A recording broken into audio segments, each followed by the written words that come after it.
नमस्कार दोस्तों, मेरे YouTube चैनल पर आपका स्वागत है। आज की कहानी है बहू तुम्हारी हैसियत मेरे उतरे हुए कपड़े पहनने की ही है।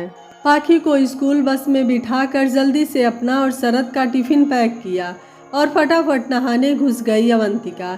सुबह सुबह तो ऐसा लगता है जैसे घड़ी की सुइयों को पकड़ ले, इतनी तेजी से भागती है कि क्या बताएं।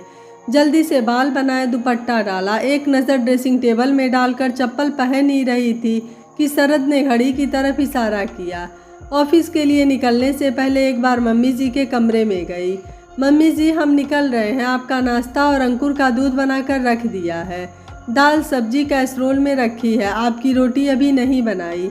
आप बोलते हो ना कि कड़ी हो जाती है। और हाँ, पाखी स्कूल से आए तो खाना खाने के बाद उसे सुला देना, ज़्यादा टीवी मत देखने देना, फिर शाम से ही नींद आने लगती है उसे। अरे बना देती मेरी भी रोटी, मुझे कहाँ टाइम मिलता है, दिन भर अंकुर के पीछे भागते रहो। कल 3 बजे जाकर खाना खा पाई थी और पाखी कौन सा मेरी सुनती है। तुम तो सुबह सुबह निकल जाती हो, दोनों नाक में दम कर देते हैं मेरे।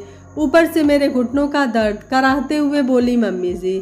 मम्मी जी फिर शुरू हो गई, इनका यह रोज का है, जब देखो बच्चों की शिकायतें करती रहती हैं। सुबह सुबह जवाब देकर अपना मूड खराब नहीं करना चाहती थी, पर मूड तो खराब हो चुका था। इन्हें बस अपनी ही पड़ी रहती है। वैसे बड़ा पोता पोती करती थी, अब पोता हो गया तो संभाला नहीं जाता इनसे। सारे दिन करना ही क्या होता है, बच्चों को भी नहीं देख सकती। मन में ही सोच रही थी कि अरे यार, अब खड़ी खड़ी क्या सोच रही हो, चलो जल्दी आकर गाड़ी में बैठो, तुम्हारी वजह से मैं भी रोज लेट हो जाता हूँ। शरद हॉर्न पर हॉर्न बजाए जा रहे थे। लो, इनकी माँ कौन सा कम थी कि अब बेटा भी शुरू हो गया। सबको बस मैं ही मिलती हूँ सुनाने के लिए, जैसे बच्चे सिर्फ अकेले मेरे के हो। कुर्ती हुई अवंतिका गाड़ी में बैठ गई। कुछ कहा क्या तुमने? उसे बड़बड़ाता देख शरद बोले, अरे मैं क्या कहूँगी, मैं कहाँ कुछ बोलने लायक हूँ। चलो भी, लेट अब लेट नहीं हो रहा है क्या तुम्हें? आज ऑफिस में भी उसका मूड ऑफ ही रहा, जल्दबाजी में कुछ गलतियाँ भी हो गई, बॉस से डांट भी खानी पड़ी। बॉस के केबिन के बाहर निकलते हुए सब कैसी अजीब नज़रों से देख रहे थे उसे। आज तो पूरा दिन ही खराब हो गया। लंच टाइम में कुलीग संगीता ने पूछा, क्या हुआ यार, इतनी अपसेट क्यों लग रही है? अब क्या बताऊं तुझे, कोई नई बात तो है नहीं, यह तो रोज़ का ही है। लगता है जैसे हम तो डांट खाने के लिए ही बने हैं, जिसे देखो सुनाकर चला जाता है। सुबह सुबह घर में, फिर यहाँ आओ तो ऑफिस में भी वही सब कुछ। सच में तंग आ गई हूँ मैं तो अपनी ज़िंदगी से। उसने अपने मन की भड़ास संगीता के सामने निकाल दी। अरे यार, क्यों परेशान होती है, मेरी तरह एक कान से सुन दूसरे कान से निकाल। इस तरह हर छोटी छोटी बात का टेंशन लेने लगी तो फिर तो हो गया। संगीता ने उसकी बात हंसी में उड़ा दी, पर वह हंस न सकी। शरद की कोई ज़रूरी मीटिंग थी, वह लेट आने वाले थे। रास्ते में सब्जियां और कुछ ज़रूरी सामान लेते हुए घर में घुसी। मम्मी जी ने फिर बताना शुरू कर दिया, आज अंकुर ने तेल की शीशी तोड़ दी, पूरा तेल फैल गया, कितनी मुश्किल से साफ किया, जरा सी नज़र चूकी नहीं कि बस कुछ ना कुछ कर देता है। मैं तो इसके पीछे दौड़ते दौड़ते परेशान हो जाती हूँ। पाखी अपना सारा का सारा टिफ़िन वैसे ही वापस ले आई थी, फिर उसके लिए मैगी बनाई। अब तो टांगों में बिल्कुल जान ही नहीं बची है। एक तो ऑफिस में थके हारे आओ और यहाँ आकर इनकी आराम कहानी सुनो। यह तो नहीं कि कोई चाय एक कप बना कर दे दे।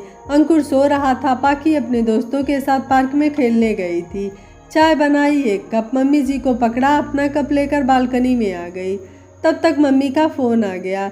सच बताऊं तो इस वक्त किसी से बात करने का मन नहीं कर रहा था, मम्मी से भी नहीं। उनकी बातों का सिर्फ हाँ हूँ में जवाब दे रही थी। वह समझ गई, बोली, क्या हुआ, इतनी चिड़ी हुई क्यों लग रही है? तबीयत ठीक नहीं है या कोई और परेशानी है? अब आपको क्या बताऊं, आप तो अपने घर में आराम से बैठे हो, यहाँ मम्मी जी ने परेशान कर रखा है। सारे दिन ऑफिस में काम करती हूँ, एक छोटे से बच्चों को संभालना होता है, वह भी नहीं संभाल सकती। आते ही बच्चों की शिकायतें करना शुरू कर देती हैं। आज अंकुर ने यह कर दिया, आज वो कर दिया। पाखी ने होमवर्क नहीं किया, मेरी बात नहीं सुनती, टीवी देखती रहती है। दिन भर थक हार कर आओ, फिर यह सब बातें सुनो, दिमाग परेशान हो जाता है सच में। इससे अच्छा तो कोई नौकरानी रख लेती, कम से कम झंझट तो नहीं रहती। उसने दिन भर की सारी खीज मम्मी के ऊपर निकाल दी।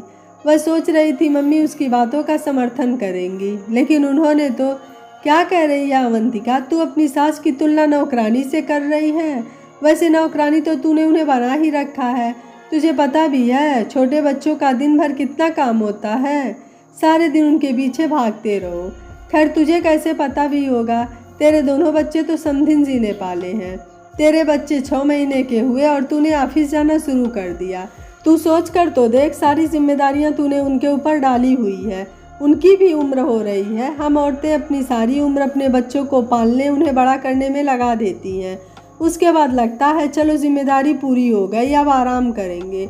उन्हें तो वह भी नहीं मिला। उनकी भी उम्र हो रही है, शरीर थकने लगा है, घुटने और कमर जवाब देने लगे हैं। आखिर वह भी कितना करेंगी।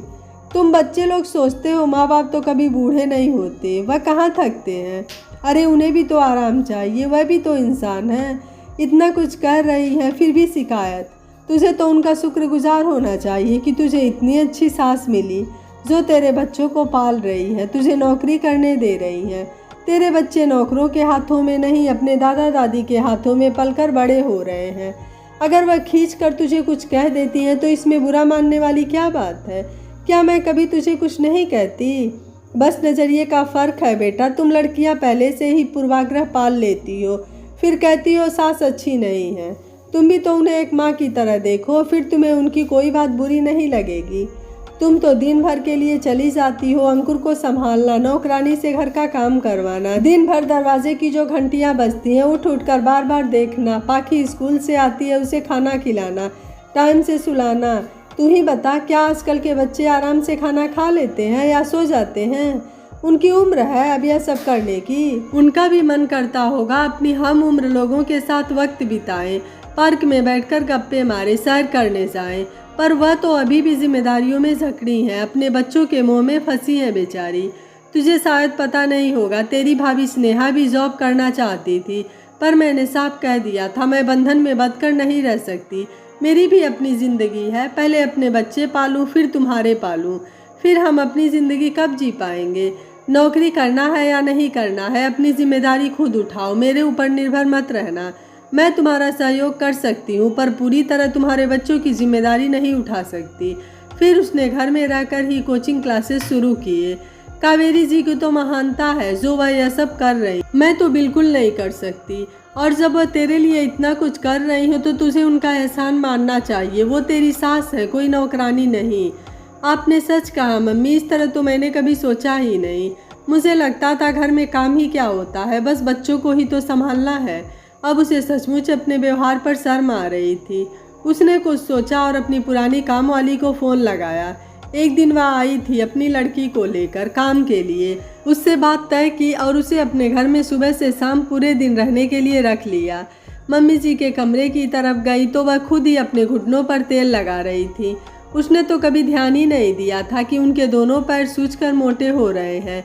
इधर लाओ मम्मी जी, मैं लगा देती हूँ। वह उसे हैरानी से देखने लगी। मम्मी जी, मैं जानती हूँ आपके लिए कितना मुश्किल होता होगा, आपके घुटने तो बहुत सूज रहे हैं। मैंने एक लड़की से बात कर ली है, वह पूरे दिन आपके साथ रहा करेगी। आप बस बैठे बैठे उसे काम बताते रहना, धीरे धीरे हमारे हिसाब से सब करने लगेगी। आपसे तो चला नहीं जाता, थोड़ी देर अंकुर को बाहर भी घुमा लाया करेगी, बस आप उसका ध्यान रखना, क्योंकि आजकल नौकरों के ऊपर भरोसा भी नहीं किया जा सकता। अरे नहीं नहीं बहू, मैं अपने बच्चों को नौकरों के हवाले नहीं कर सकती, मैं सब कर लूँगी। बस कुछ दिनों से घुटनों का दर्द ज़्यादा बढ़ गया है और इसलिए चिड़चिड़ी हो जाती हूँ मैं। तुम फिक्र ना करो, मैं दोनों को संभाल लूँगी। आप ही संभालना मम्मी जी, पर दिन भर में बहुत काम होते हैं, आप कहाँ इतनी भाग दौड़ कर पाएंगी। आप बैठे बैठे बस उसे काम बताती रहना, धीरे धीरे सीख जाएगी। उसने प्यार से समझाया तो वह मान गई। लग रहा था जैसे सिर पर से मानो बोझ उतर गया हो। कितनी स्वार्थी हो गई थी वह, जो उसे सिर्फ अपनी ही परेशानियां दिख रही थी। मम्मी जी का नज़रिया समझने की तो उसने कोशिश भी नहीं की। वह दोनों बच्चों से कितना प्यार करती हैं, अगर गुस्से में कुछ कह भी दिया तो क्या हुआ। वह खुद तो संडे के दिन ही दोनों की शैतानियाँ देखकर परेशान हो जाती है, तब मम्मी जी ही आकर संभालती हैं। पता नहीं अब तक वह यह सब क्यों नहीं देख पा रही थी जो आज मम्मी ने उसे दिखा दिया। मम्मी जी का सहयोग ना होता तो क्या वह इतना निश्चिंत होकर जॉब कर पाती। पर चलो जब जागो तभी सवेरा। मुस्कुराते हुए वह किचन में खाना बनाने चल दी और मन ही मन अपनी माँ का धन्यवाद कर रही थी। दोस्तों, कहा जाता है माँ अगर चाहे तो बेटी का घर बसा भी सकती है और उजाड़ भी सकती है। सच में माँ अपने बच्चे की पहली गुरु होती है। उसको हमेशा अपने बच्चे को अच्छी शिक्षा देनी चाहिए, सास ससुर की सेवा करने की, बुजुर्गों का मान सम्मान देने की। अवंतिका की मां ने अपनी बेटी को सही सीख देते हुए उसकी नज़रों में उसकी सासू माँ का कद और बढ़ा दिया था और आज अवंतिका अपने सासू माँ को माँ समझने लगी थी और उनकी तकलीफ को भी। आपको अवंतिका की माँ की सीख कैसी लगी, आप मुझे अपनी राय कमेंट बॉक्स में ज़रूर दीजिएगा। वीडियो पसंद आया है तो वीडियो को लाइक शेयर एंड चैनल को सब्सक्राइब कर लीजिएगा। Thank you for watching. मिलते हैं अगली कहानी में।